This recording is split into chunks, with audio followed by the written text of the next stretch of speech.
Before you start working on your computer, unplug all the wires from the back of the case to make sure that there is no charge going into it. Open up your case and remove your old graphics card. Some graphics card might have some PCIe cables connecting them to the power supply.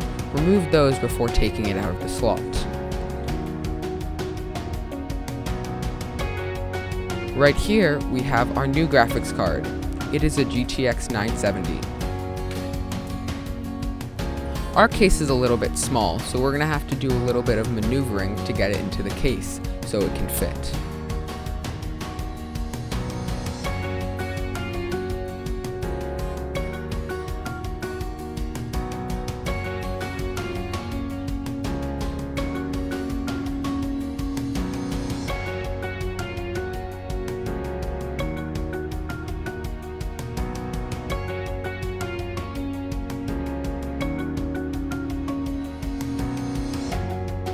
Next, we are going to want to install the PCIe cables on the top of the graphics card so that it can get enough power that it needs.